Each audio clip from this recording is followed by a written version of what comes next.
Hello, welcome to the slideshow presentation on logical fallacies. This slideshow is meant to complement the textbook readings and assignments that will cover in more detail what logical fallacies are all about. There are many different ways of looking at the fallacies, and some of them even have different names. I've tried to look at some of the more common ones. The textbook, again, has more detail. Really, the key is to use this to your advantage when you're composing argumentative papers or doing an oral argument for that matter. And really the goal is to use this to refute or to perhaps knock apart the opposition's argument. So if you can poke holes into the opposition's argument by showing that they're begging the question, arguing in a circle, using post hoc, ergo propter hoc, etc., some of the other things that we'll be looking at, then that's going to help you. And of course, you want to make sure you leave these fallacies out of your own writing. So there are many different ways, as I said, to look at this. This is a brief overview. I'll give some definitions and some examples as we go. First area I have here is the false or weak analogy. I've seen it worded as both. The analogy, of course, is a comparison, sometimes an extended comparison, and an entire argument might be based upon a comparison between two items and then drawn out. If you can find enough similarities, this can work. If, however, you don't have enough similarities, then you can have problems because your opposition will point out how they are dissimilar. So the key is that you want to make sure, if you decide to use an analogy, that there is a strong enough comparison.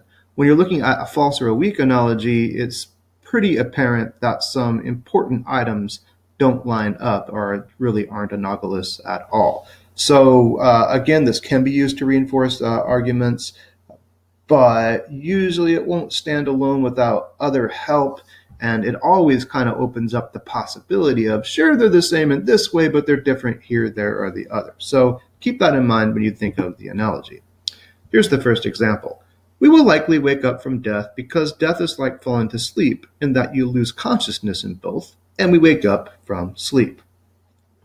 So we do have a comparison here, death and sleep, and yes, you do lose consciousness in both, so they have that in common. As you're asleep, for the vast majority of the evening, or whenever you're asleep, you will not be conscious.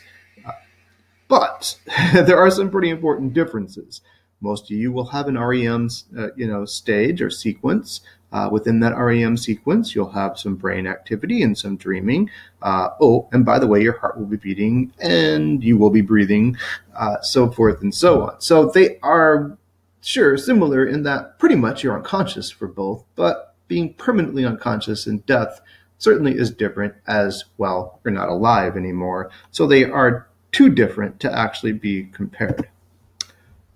The next example of an analogy, we gave half of the members of the hiking club Durrell hiking boots and the other half good quality tennis shoes. After 3 months of hiking, you can see for yourself that Durrell lasted longer. You too should use Durrell when you need hiking boots. This is kind of your classic, make sure you're comparing, as the cliche goes, apples to apples and oranges to oranges. Sure, you're comparing two types of footwear, but you need to make sure you're comparing tennis shoes to tennis shoes, hiking boots to hiking boots. In this case, you're comparing tennis shoes to hiking boots, which of course will not be analogous. Begging the question and or arguing in a circle can go together. Begging the question means you bring it up, but you offer no evidence for it. Arguing in a circle basically means that the evidence that you do offer is really just explaining, restating the claim in one way, shape, or form. If you love meat and you love pizza, you'll love Meat Lover's Pizza. Well, that's just saying you like pizza and you like meat. It's not really offering other evidence outside of that. How can you approve of slaughtering babies?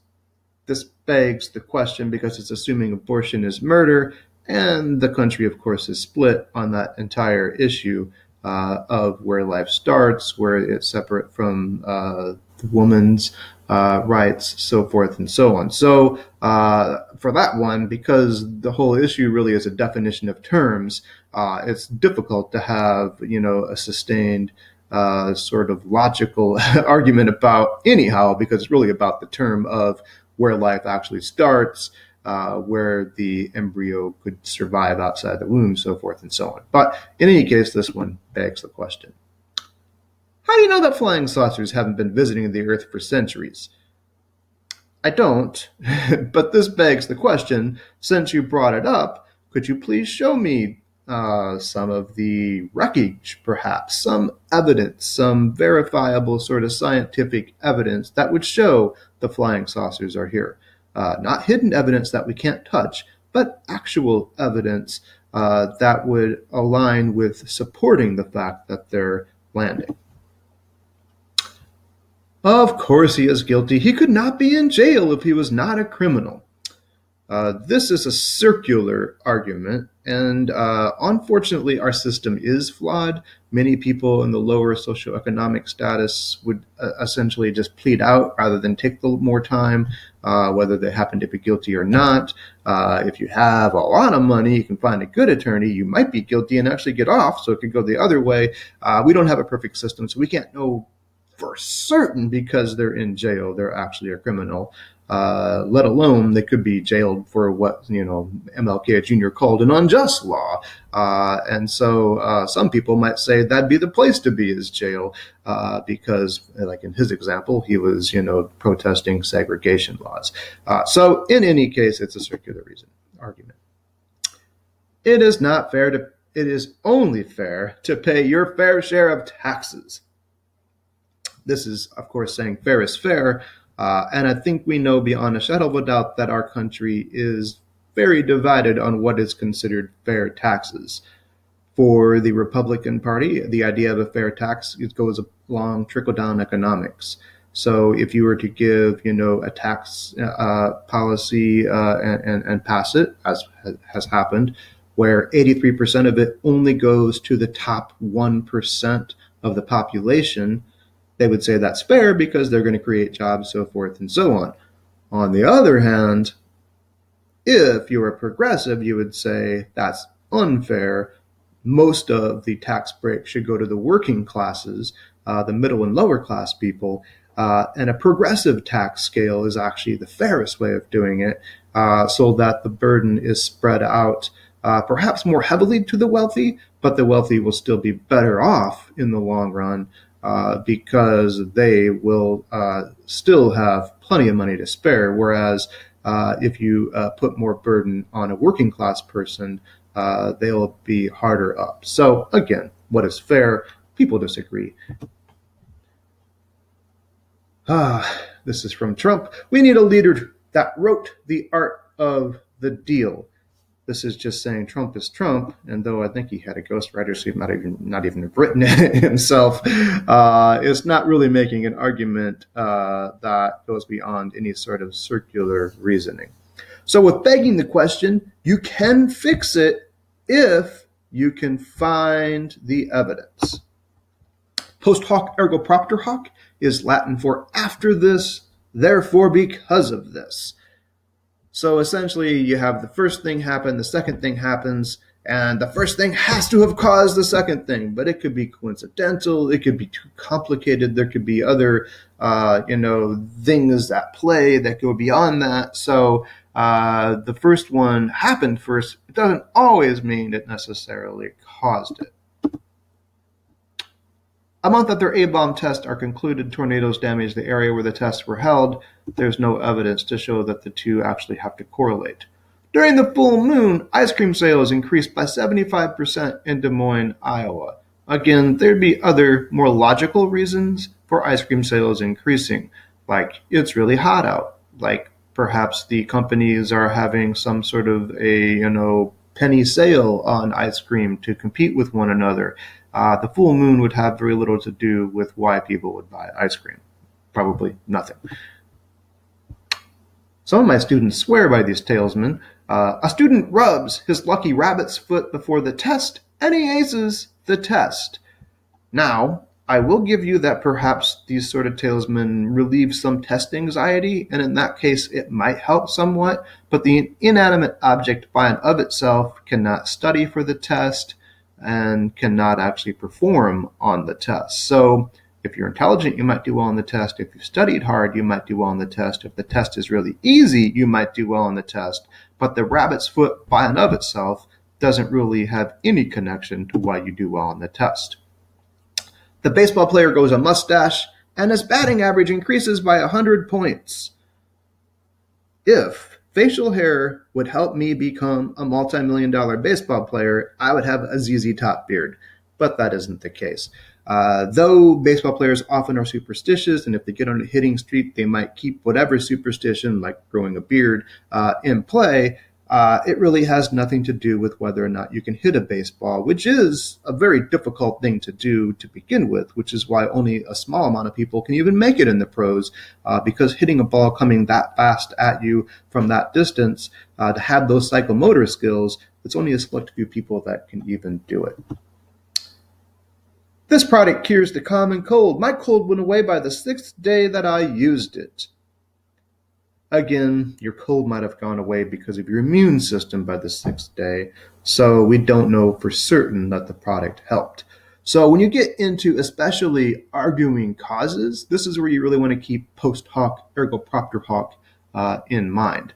You might see someone who's arguing, that be something about serial killers, and they might say, well, the serial killer has watched too many violent movies, and that's why he became a serial killer. If that were the case, we'd be in a world of hurt, because many of us go to horror movies, but we don't all become serial killers. Or the same could be said for violent video games, so forth and so on. So again, when you're looking at arguing causes, keep that in mind. Analyze some of those causes they look at and say, hey, can that really stand alone, or does it need something else? Is it coincidental? So forth and so on. Non sequitur just means it does not follow. I think poor deduction in particular doesn't follow for the premise, would be something that you could use for non sequitur, but many fallacious arguments probably are non sequitur. They don't follow logically. Trump suggested that we don't want someone from a poor background or a lower socioeconomic status to become president, because certainly that person wouldn't know how to lead. But there isn't any evidence, and I believe Abe Lincoln didn't come from the best background, and some people might rank him as an okay president. So as a matter of fact, someone from a lower social class might actually better represent people, because he'd understand what it's like to be part of the working class. This car has a noisy engine, therefore it must produce a lot of pollution. The sound does not necessarily mean it has air pollution. This is another Trump quote, I do believe. Some of the candidates, they went in and didn't know the air conditioner didn't work and sweated like dogs, and they didn't know the room was too big because they didn't have anybody there. How are they going to beat ISIS? I'm not sure how to really dissect that from a logical standpoint, outside of saying it's obviously not logical. It doesn't follow from the premise of understanding air conditioning to beating ISIS, and anything in between. I do not know why Professor Smith is such a hard grader. He is always late for class. Just because he isn't the most punctual guy doesn't mean he can't be pretty strict when it comes to his grading policies. So it does not follow from that major premise. Next will be the scare tactics. With the scare tactics, these are mainly used just to manipulate people by fear, and get that pathos going so that people will vote more on fear than on perhaps logic, which is the case anyhow, quite honestly. So the slippery slope, if you take that first step, you're going to slide down to Z. So you go from A to Z and you pretty much ignore everything in between. That's how the slippery slope works. If abortion is legal, then euthanasia or assisted suicide is soon to follow. You can take that first step and not necessarily go all the way down to euthanasia. As a matter of fact, abortion's been in the book for a while now, and the amount of states that actually have euthanasia would be pretty limited to states like Oregon, perhaps Washington. I don't know how many, not many though. So you can take that first step and not necessarily go down to others. If you buy a Green Day album or insert whatever rock band you want, it was the Beatles and the Stones back in the day, you'll become an intoxicated punk rocker. Well, you can listen to their music and not necessarily, behave like a rock star, so to speak. So the music by and of itself isn't going to take you down that road necessarily. If we ban handguns, the next thing you know, we will ban rifles and hunting weapons. Actually, we could, not that we would, but we could ban handguns and still let you hunt and so forth. Many of the countries that have gun control certainly still allow hunting, but they have regulations on other types of handguns. This last one is from Bill O'Reilly, who is in exile now because of some of his misogynistic tactics, if you will. But he said this on the O'Reilly factor. If we allow gay marriage, then we will have to legalize polygamy. Next, we'll allow incest and bestiality. Again, this is a slippery slope. We're talking about two humans, homosexual, who are going to be married, not more than two humans, not incest or bestiality, certainly. So it's a scare tactic to think, well, if you redefine marriage at all, then it throws it all out, which isn't the case at all. A hasty generalization means you do not have enough evidence, and this is going to get that poor inductive leap because you don't have enough evidence. Men aren't sensitive enough to run a daycare center. Some men could be sensitive enough, certainly to run a daycare center, if sensitivity is what you need to run a daycare center. So it's generalizing men. Because my Ford broke down, all Fords are junk. Just because you have one, that's a pretty small sample out of the millions perhaps that are on the road, so it wouldn't be enough to necessarily verify that all of them are junk. 2 jet planes crashed this year, therefore air travel isn't safe anymore. If only 2 crashed, that'd be pretty good. We might even have less than that crash. So air travel is still one of the safest ways to travel for certain.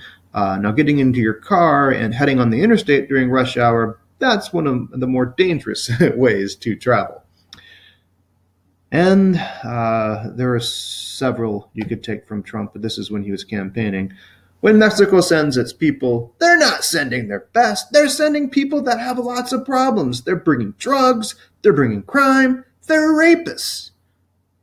Along with being xenophobic and, racist itself, it is definitely a hasty generalization to suggest that all of the immigrants are rapists.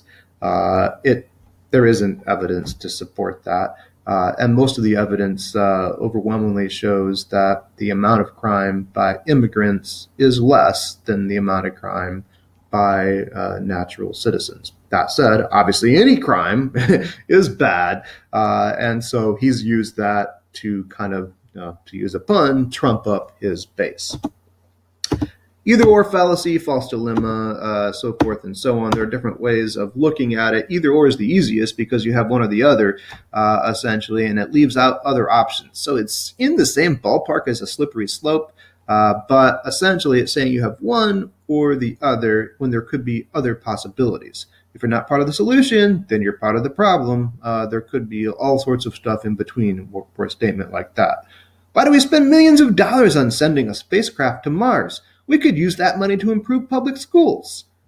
Well, that'd be nice if that's actually what they would use it for. But since 59% of the federal budget already is spent on the military, they might just put more money towards the military.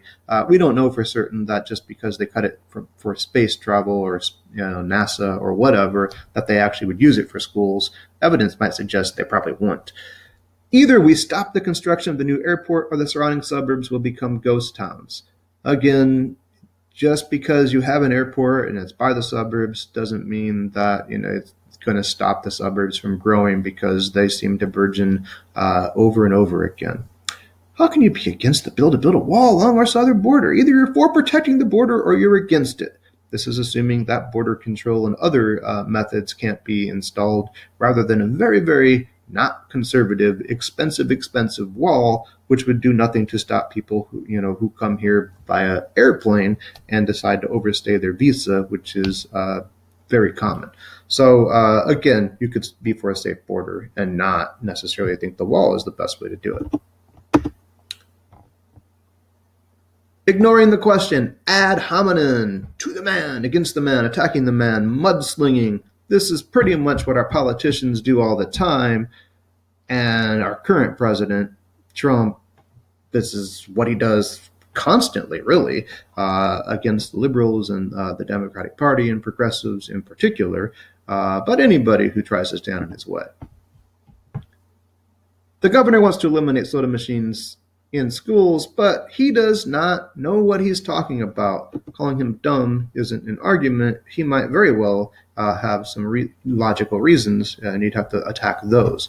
Your plan to provide universal health care is interesting. I'm sure Marx would agree with you.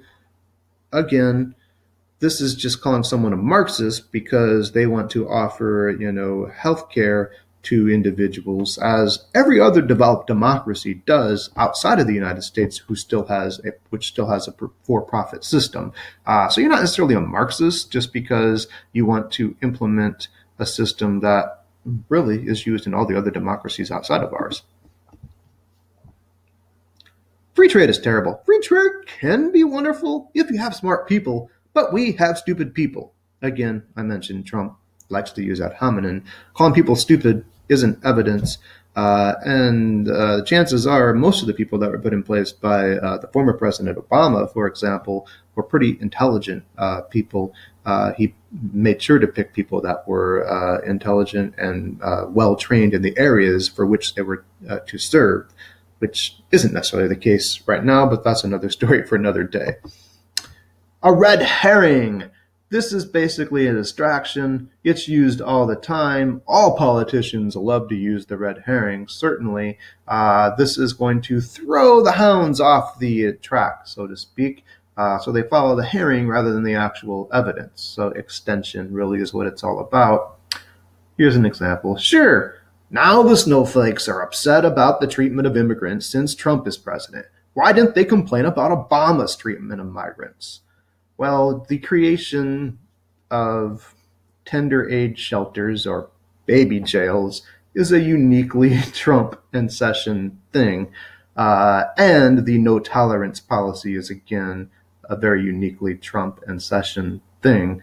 And yes, Obama did deport a lot of people. And yes, Obama did actually, try to secure our borders. He did it in perhaps a way in which many times it was more of a civil matter than a criminal matter. So again, that is just an extension to a different issue.